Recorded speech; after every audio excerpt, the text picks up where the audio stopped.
John, we're recording. All right. Good evening, everyone. This is a regularly scheduled meeting of the Montclair Planning Board. Oh, John, wait a minute. I think everybody could mute their microphones because we're getting feedback. Only unmute when you're speaking.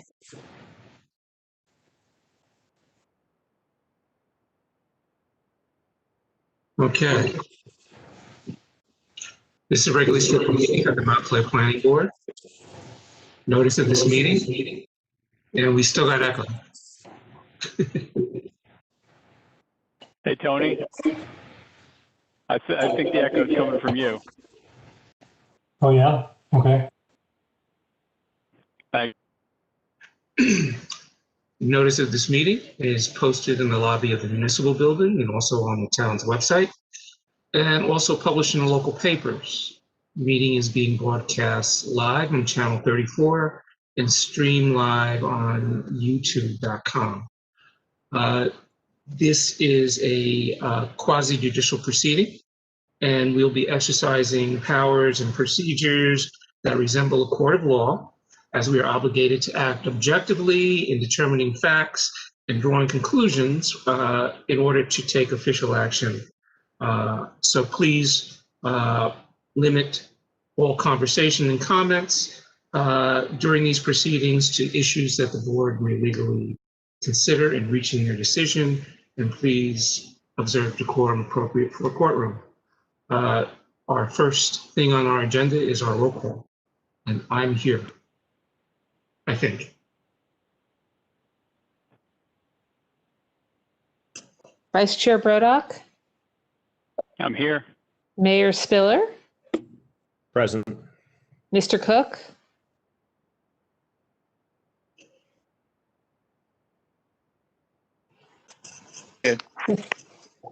okay, Councilor Schlager, Here. Miss Willis, excused, Mr. Rooney. Steve, are you here? I know he's trying to connect. Okay. Mr. Ian Wally,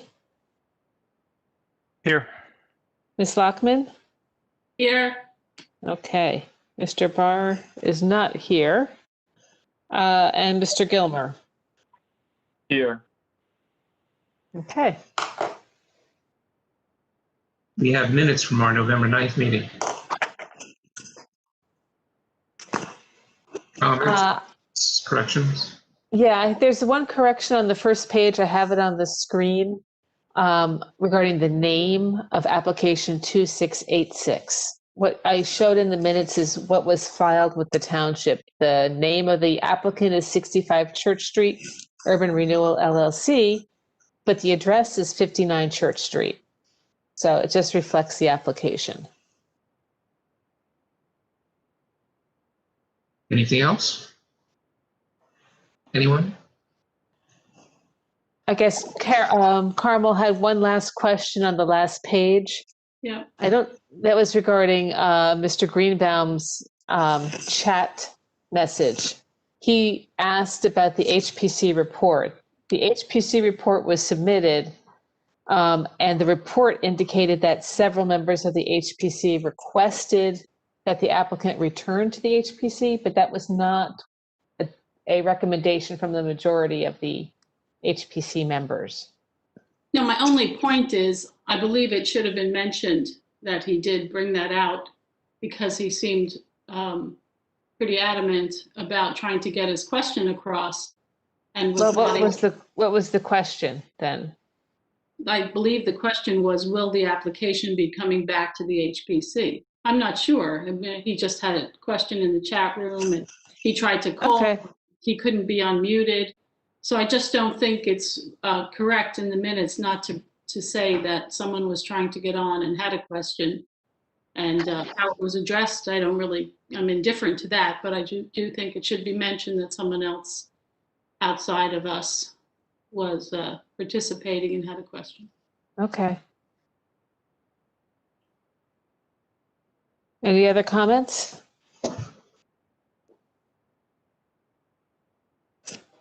Is there a motion to approve the minutes as amended? So moved. Second? Second. Second? All in favor? Aye. Aye. Opposed? Abstentions? It's Tony. I didn't participate. Okay. Got it.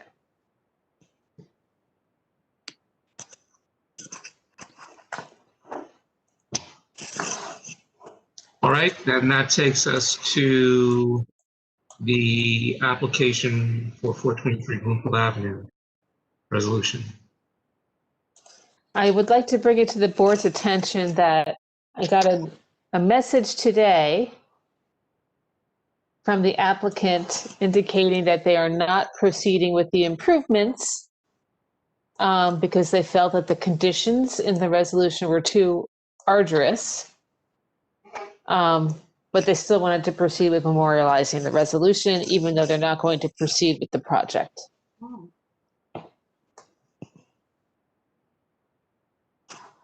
Okay. Wow.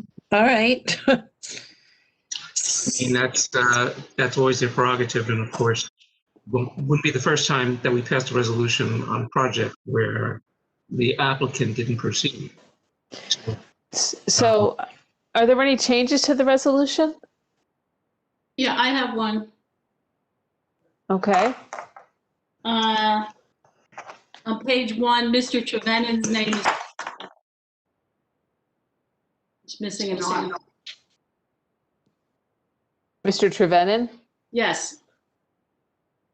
Mid-page, it lists the law firm that Alan Trembulac belongs to. And Oh, okay.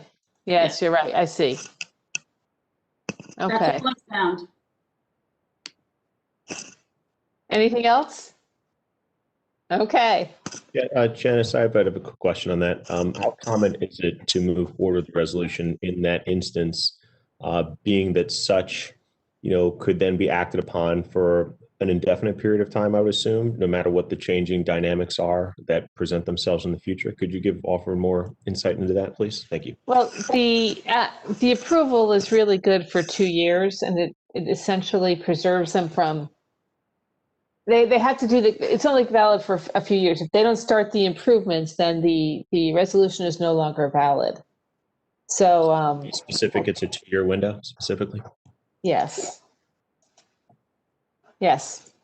I just brought Mr. Rooney in. Yeah, they can apply to extend the application, the approval if they wish.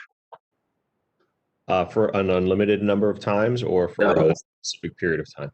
No, I think it's on a year-by-year basis is my recollection. I could check the statute, but that's my recollection. And it's at the prerogative of the planning board. Right, and we don't have to grant Correct. the extension, any of them. If conditions do change, it's a valid reason not to extend. Thank you, Mr. Chair. That's a good explanation. Thank you. So is there a motion to approve the resolution as amended? So moved. Is there a sec? All in favor? Aye. Opposed? No. Okay. Abstentions? Abstain. Abstain, Robin. If you'd like me to, I could do this by a roll call if you feel better doing it by a roll call. Can I have some clarity on that? I believe only the people who voted for the resolution, for the project can vote on the resolution. Is that correct? That is correct. So nobody else needs to say whether they're abstaining or not. It's only the people who voted for the resolution that have to participate in approving the resolution. And another question. If you voted for the project and that's memorialized in the resolution, can the people who voted for the project change their mind when they see the resolution and vote no? They can only vote no to the resolution, and correct me if I'm wrong, Arthur, is if the resolution doesn't accurately reflect what was approved Okay. at the time of the hearing. Thank you. You don't get another bite at the apple. I'm just wondering. Mhm. That said, some crazy things have happened, but let's not go into that. Such is life. All right. So we're good, Janice, on that, right? Okay, yes, we're good. Okay. All right. Now we need to address procedures for remote meetings during emergencies. Yes, I'll let Mr. Neese explain this. So this was circulated, as you all are aware, land use attorneys all talk among themselves and they craft, in this case, they crafted a resolution to deal with the emergency orders and to make it clearer about the protocols that would be in place or that should be in place, given that we are holding meetings like the one we're holding right now. And so it was determined that having boards adopt resolutions concerning the manner in which the emergency orders of the governor would be incorporated into land use meetings was the motivating force behind this resolution. It had circulated, to my knowledge, it had circulated among many, many, many land use boards in the state. And it basically prescribes a protocol for dealing with the Zoom meeting primarily. Over the weekend, I got some very terrific comments from Keith and from Carmel, and those got, well, I think you'll probably incorporate their changes into the document, but that's really what its purpose is to establish protocols for the conduct of such meetings. Yeah, Arthur, this is Tony. I was just wondering why it was done this way. The regulation 539-1 is what it is, right? So can't you just adopt that? And, there's certain paragraphs that are verbatim right from the very rules, like the crazy paragraph about you have to move your meeting if there's no room or something. That's a really confusing. I mean, I hope we don't have to do that. That seems totally unworkable. And I'm wondering why we just don't. Actually, I have one question. I've seen other towns, I've seen the council say, here's the protocol for local public bodies. So the council and the zoning board, all the agencies just have to follow this state protocol, kind of end of issue. What is in this that is, so specific to what we do that may not be in the state protocol? I don't think that's the approach, Tony. I don't think it's that what we do is so specific. I think this is just a protocol that is applicable, and I dare say that there have been governing bodies that have adopted this. It's just a question of the boards independently, because we act independent from the governing body, and so therefore. I think the thought process was that all boards, separate from the governing body, should adopt this kind of resolution. I agree with you, Tony, that much of this derives from the NJAC, which I also circulated over the weekend, and agree with you on that. Yeah, like the clause that's repeated about if there's no capacity, you have to move it. That's right in. It's confusing in the law. I mean, I don't know. Like if we mention it again here, there's certain things that are mentioned in our ordinance that are here. It's almost like we give this special consideration, and that's a really bad situation. If we hold a meeting, I mean, realistically, we're not going to hold a meeting and then move it right at the time of the meeting. It seems crazy. So I don't know why we're calling that out. Anyway, I was just wondering like why you do it this way. Does Mayor Spiller, did the council pass a resolution about holding the council meetings remotely? We put specific language forward, no. Okay, thanks.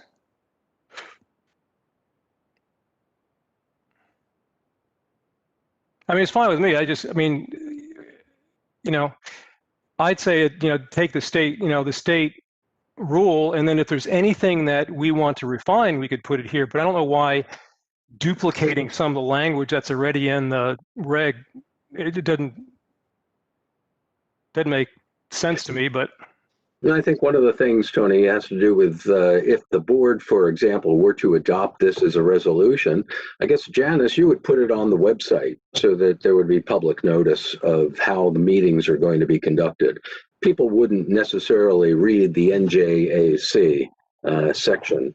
Well, there's a really good explanation on our website right now that trumps this. I mean, Janice's and Graham's explanation about the meetings are held is awesome. It's right there on the web. You can see it all. It's really clear. I think the one thing that this provides is a little protection, because I have had comments against, when we do mute people, that there's a lot of sensitivity to that. And I think the one thing is it does kind of bring it to light that there's a reason, for the legitimacy of maintaining the record of the board's decision-making process. We may have to mute people, and I think it's here in black and white. Okay, so instead of having it in the state reg, you have it twice. You have it in the state reg, plus you have, okay, that's fine. I'm just more curious than anything. Yeah, this is great. Daniel here. Echoing Tony's sentiment, of course, we want this to be, narrowly focused and aligned with the state reg as much as possible. Just to make sure, any implications on the meetings we've had already from passing this resolution? Just want to make sure we're not, perhaps undermining ourselves. And then also, does this limit any of the activity that we've done in the past? Like Janice, you mentioned, muting, et cetera. I don't think it does, but I just want to make sure before we make a decision on this that I understand if there will be any changes based on this. And then I have two other questions. Well, I don't think so. I don't think anything that we've done thus far will be affected if you determine to adopt this resolution. Moreover, I think this board has been really extended itself pretty far over to give anyone who wanted a chance to speak the opportunity to do so. There are provisions in this resolution for people who are being obstreperous and what have you. We haven't come across that. I will tell you that I have had Zoom meetings, I guess the expression is Zoom bombed or bombed with, planning boards. But knock on wood, I think Janice has been a very terrific steward of these meetings so that we've avoided that kind of stuff all the way around. Great, right. No, that makes sense. And then I also see here, it seems to only apply to health emergencies.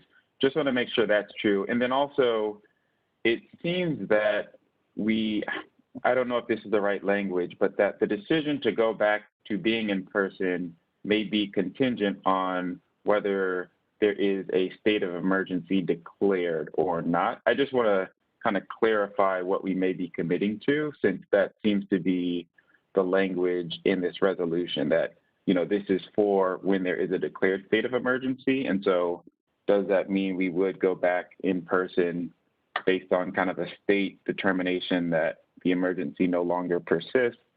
Just want to make sure I have a sense of what may happen toward the tail end of the pandemic.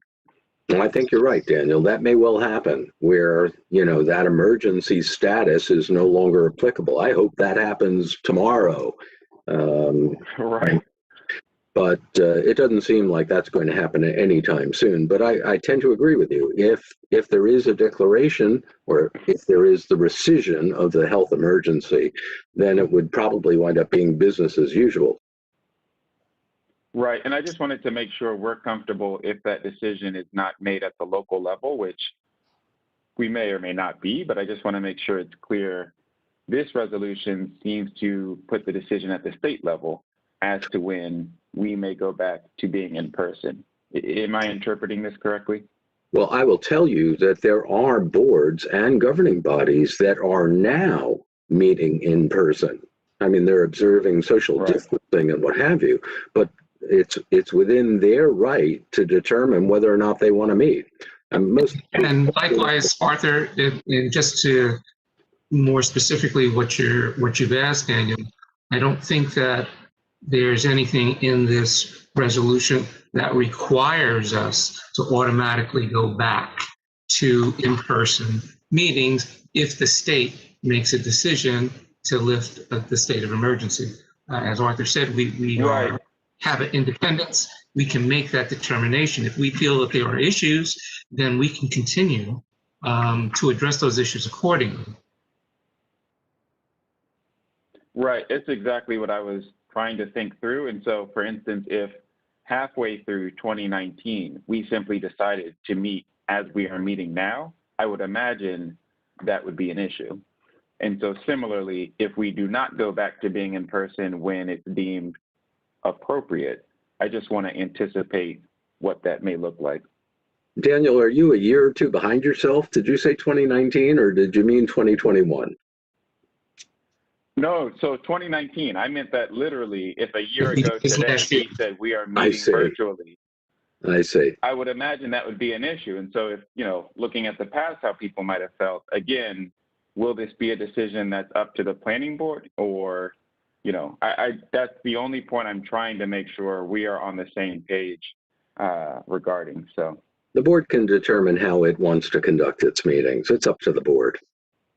And any action that we take, we have to have a legitimate basis, reasonable basis for taking that. So, as to your specific issue, 2019, nothing was going on. So I think we'd be hard pressed to justify that. Maybe not so much in March or April of this year, when things were just starting. There may have been more reason for us to say, hey, we're recognizing something's going on here. We're going to take some steps. But we have to act reasonable at all times. And again, there's nothing in this that says that this is the absolute four corners of what we have to do or the limits and boundaries of it. It just says that during when there is a state of emergency, here's what we can do. Here's what we will do. Great. Hey, Janet, this is Tony. I just looked on the overall calendar. So if you click on the planning board items on the calendar on the town website, it says location council chambers. If you click on a council meeting, it says virtual. So just a little thing, maybe, we could just change the location to be virtual for all the planning board meetings. Thank you, Tony. I'll look into that. Okay, thanks. So this is something that we put out there to adopt as a resolution. Does anybody else have any comments about it or suggestions? Carmen? I just have one comment. It strikes me that this goes through a lot of items, but it doesn't mention what happens, and we found this earlier on in the process of having virtual meetings, that sometimes the technology goes against us and it's very hard to hear, or it's not being broadcast, or it's being frozen, or people can't get on. It doesn't address anything about what happens if the meeting cannot be conducted virtually for technical reasons. I'm not sure it should, but I'm just pointing it out there that seems an omission to me. Well, it's just the same way that if something were to happen in a municipal building and the power were to go out while we were having a meeting in the council chambers. Yeah, but that's a lot less likely thing to happen. We've had a lot of problems with getting this thing going in the beginning. If you look at council meetings, or you look at, zoning board meetings, or there's been technical difficulties. Nevertheless, those are things that you deal with according to the circumstances as they arise. Okay. Yeah. Because it would be impossible for us to outline all the different possibilities that could happen and say, in this case, we'll do this, and in that case, we'll do that. We'll have a book here. And that's well, it certainly seems to be a sentence about what happens if the meeting cannot be conducted virtually might be appropriate. What do you mean if it couldn't be conducted virtually? If there was an interruption in the meeting, or? If for some reason technology wasn't coming together and planning board members couldn't get on. We've seen this with individuals. People can't get on the site. When people are talking, their at-home technology is not working correctly, so people get frozen. You can't hear their voices. Any public, if this is being looked at by the public, that's certainly is a problem for the public trying to understand what's going on. If you can't hear, things are being frozen or people can't get on. And my only point is this addresses a lot of the items, but it makes no mention of a technical problem, which we might encounter or certainly have encountered in the past, earlier on, probably in the use of this technology. And I thought it might be appropriate to add something rather like about that issue. What would you suggest? Yeah, right. Do I get to think about it? Please do. I mean, this it's your concern, so I don't think it's necessary. So, but if you have a concern, we should consider it. But I couldn't imagine exactly what would satisfy you. So that's what I'm asking. Hey, Carmel, it's Tony. The state reg has minimum technological requirements. So I suppose if there were a frozen technology, it wouldn't meet the requirements of 539-1.4, the minimum technological, and therefore the meeting would not be allowed. So I think that it has to clear that bar. It can't be limited to fewer than 50 public participants. So there's a bunch of criteria in that state law. So then I guess it's a valid point that I'm making. And yeah, so I guess the meeting would be invalidated, or at least would go against the reg. Okay, thank you. So it's addressed by the reg, and the reg is referenced in this resolution. So I'm pleased with that. Mm-hmm. I want to raise the one issue I have that Keith brought up regarding the second statement on page 3 about the requirement that members of the public shall appear by video, because many times they call on the phone or their video doesn't work. Right. So I would strike that, what Keith has shown in purple here. So I did circulate an updated version after I received Mr. Neese's comment in there. And in the updated version, on that sentence where it says, including members of the public making comments, I put in the phrase, if sworn in, and then continue on, comma, shall appear by video to, because Mr. Neese brought up the point that certain boards, and I know our Zoning Board of Adjustment swears in members of the public, so that if those members were sworn in, which we don't actually do, they would have to appear by video, which I believe is consistent with the state regulation. But we don't have to swear them in. Correct. Should we start swearing them in? I don't think so. My personal opinion. I don't really think it's necessary. I agree with you, John. But I do think we should be consistent. And I do think there were times when we swore one person in and we didn't swear other people in at different meetings. It just actually occurred to me when it was happening. I was like, why are we swearing that person in? I agree with you. I had the same thought. And it was because we had a substitute counsel. And so I chalked it up to that and we let it go. So because it wasn't worth making a big deal about it. But we are pretty consistent where we don't swear in people who want to comment or ask questions. And I also think that it's not necessarily a good idea to all the time to have to require the video, because we have a lot of technologically challenged individuals who are among our community, and it's not fair to them. And they don't, if they don't have a computer that has a camera, if they have problems, working their computers, we should allow them to be heard if we possibly can. So.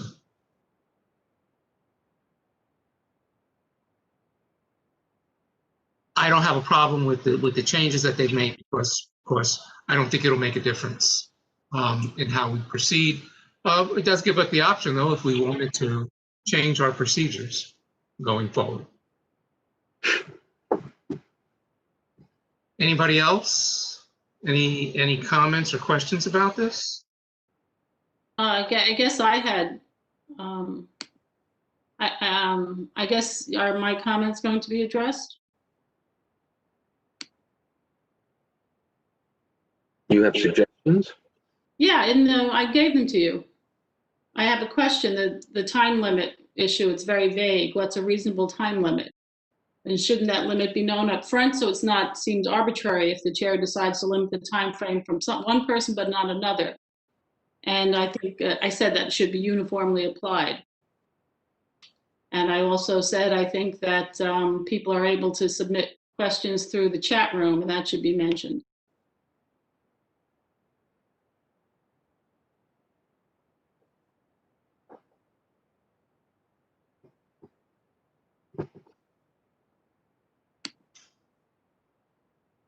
Well, with respect to the time issue, excuse me, I guess I really want to look at the exact language.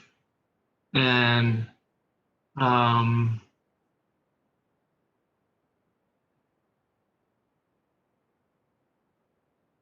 if you're talking about the correction that's showing on the screen where you said reasonable time limits uniformly applied,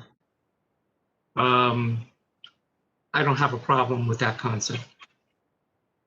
I mean, that's what we try and do. We try and be fair to everyone.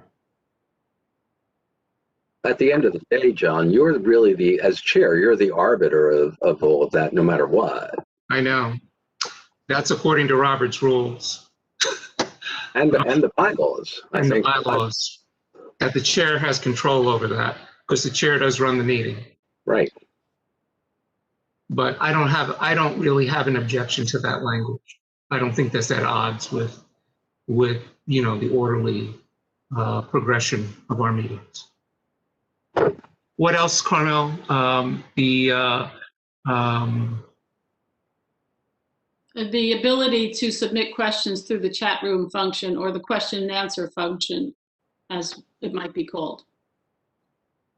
I'm gonna confess my ignorance. I see both, or have seen both, a chat room as well as a Q&A. And is that what you're referring to, Carmel? Yes, I am. And I agree. It seems like I don't know what the difference between them are. I think the chat room. I think the Q&A is between the moderator and the individual in the chat room is like a chat room where everybody gets to participate. But I mean, the way that we structure our meetings, everything has to be run through the moderator. So it doesn't make a difference which modality is used because it's all going to be filtered through Janice. So, and again, I don't think that that's a bad idea, particularly, you know, as you said, with people where we've experienced people who've had trouble with their phones, or for some reason they couldn't be heard. We couldn't figure it out what's going on. So the chat was a viable alternative for us to allow for that individual in the public to be heard. So I think that that's a good idea too. Yeah, especially as in that paragraph, it talks specifically about submitting written questions in an email or a letter, but we also have this way of submitting it. We should have that option. So we should have I'm in agreement. I'm in agreement with that.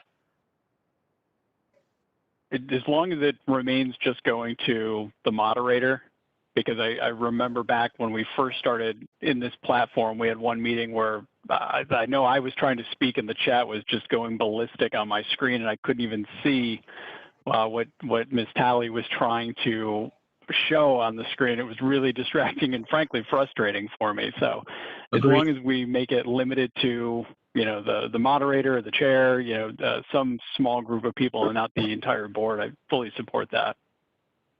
Agreed.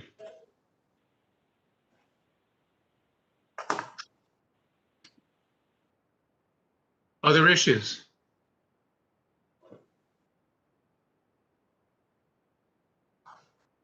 If there aren't any other issues, I propose that we adopt the resolution as amended. Second. Yes. Is that Tony? Yeah, okay. Yeah. It's fully cooked. But the language needs to be changed according to the comments that were added. As amended. As amended. Okay. I mean, some of them were questions, not actually amendments. Well, we discussed what the amendments would be in our discourse now. So that's what we would expect the language to be updated to accommodate. Right? Does that work for you, Carmel? It does, except generally we look at a finished product before we vote on it. All right, well, I'm indifferent. I'm not belaboring this. I'm just, this is, I believe, a little bit outside of what we usually do.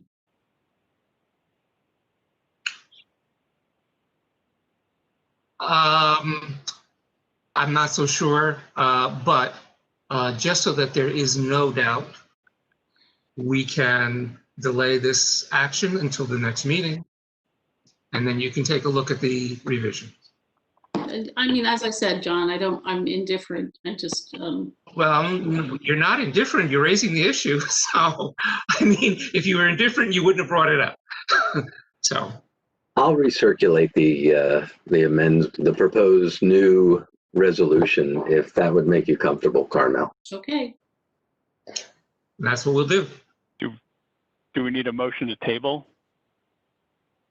Well, it's on our agenda, so. Right. I don't think that we're going to table it. We're just going to bring it up, bring it back at the next meeting for further action. I didn't know since we had a motion and a second, if we had to. You mentioned Robert's Rules of Order. It just flashed in my mind. Do we need a motion to table? But I'm fine if we don't. I hereby withdraw my second.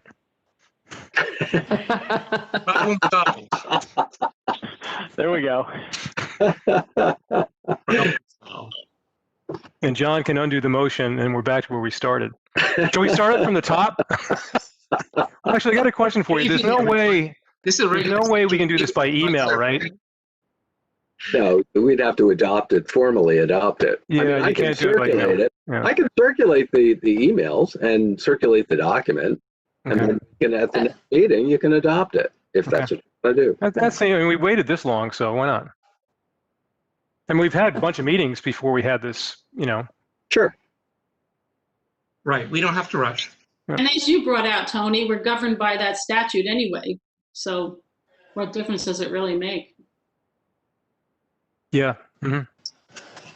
So with that, we will pick this up the next. And let's move on to our calendar for 2021.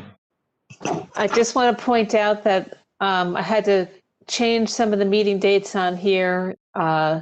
November's a little bit different than normal because the council's meeting on 2 Mondays in November. So I took the first. I had to. It was not our normal meeting dates in November, but we arranged the calendar so that it does not. I don't think there's any holidays. We went through all the holidays to make sure we didn't have any issues with them. I do have one comment. Sure. I think I don't know what you actually do with this document, but probably at the bottom you should add on the dates listed above or virtually as circumstances dictate, because we don't necessarily meet in the council chambers. Okay. So is May shifted? I was wondering why May was shifted off of the normal calendar. Yes, I don't recall why we did that, but there was a reason we went May 3rd and May 17th. Maybe for Memorial Day? Well, probably not. That's Memorial Day is the 5th. It's the 5th Monday next year. Oh, it's the 31st. Yeah, that wouldn't matter, right? And then I was going to raise the question on, do we want to have a meeting the week of Thanksgiving? I know we're certainly doing that here tonight, but I know there was some discussion in the past about not meeting during this week. So I didn't know if we wanted to pull that off the calendar, similar to what we've done in the past about pulling the second August meeting off. We can leave it on the calendar. Raise that. We were restricted in the Mondays that were available in November, again, because the council's meeting on Mondays. So I can in scheduling applications, I could be cognizant of that and try and eliminate the 22nd if we have a light, or just do a light agenda like tonight. play it by ear. Janice, because we meet on Mondays, the League of Municipalities is not an issue either in November. Right. Right. But what our issue was the council schedule. Right. Normally they meet on Tuesdays, but they meet on Mondays in November. So those are the 2 Mondays that were available that they were not meeting. Got it. And Janice, is that a similar issue with December 20th? Because I was just wondering if it's possible. I don't know what others may say, so if I'm an outlier, then no need to make a change. But I thought it might be better to have back-to-back meetings on December 6th and December 13th than December 6th and December 20th. So I was just wondering if the 20th could maybe move forward to the 13th. We can do that. If you want to meet, 1 week after, right after another, I don't think that there's any problem with that. Yeah, just if there's anything of importance on that December 20th meeting, I think we'll get pushback. So it might just be better to have that scheduled for the 13th if needed. Okay. Does that work for others though, to go back to back? I know it's not ideal. I'm fine with it. I don't know what I'm doing next week, so that's perfectly good with me. Let me just double check the calendar. Yeah, we'll do it to December 13th. Should we take a wager as to when our first in-person meeting is going to be? No. Okay. Yeah. Okay, so can I have a motion? I'd like to get a motion to adopt the calendar as amended. So move. Second. All in favor? Aye. Aye. Aye. Opposed? Any abstentions? Okay. And it was only that one day that was amended, right? The December 20th. 20th will be December 13th. Okay. Okay. And I'll make the change, identifying virtual meetings as well. Okay. Okay. We don't have any committee reports that I'm aware of. And Go ahead. I did get comments from Keith on some of the bills. Keith, I know you had a question about some of the bills from Suburban Consulting Engineers. The additional person on those bills was doing the plan reviews. So that's why it was a little unclear. They were doing the plan reviews and writing the initial report for the engineer, for David. Okay. And if you can have that person just, even put that initial review, prepare a draft report for engineer, that would be helpful because, 2 hours in just a review work, that's really hard to figure out what someone's doing. Okay. All right. Do you want him to redo those bills or just do that in future? For future reference. Future. I'm fine with this explanation. So I would. So don't let it happen again. Okay. And I'll make the other corrections you noted, Keith. Okay, is there a motion to approve the bills? So move. What did Ms. Lockman say about technology not working sometimes? I still don't know if I actually have the right audio going here because I can't seem to hear anyone, but anyways. Is that your second? I didn't hear. My phone just went dead for some reason. So I'm okay with the bills. I don't know what you guys heard. I'm okay with the bills. I would either move or second their approval. Okay. All in favor? Aye. Aye. Opposed? Abstentions? Okay.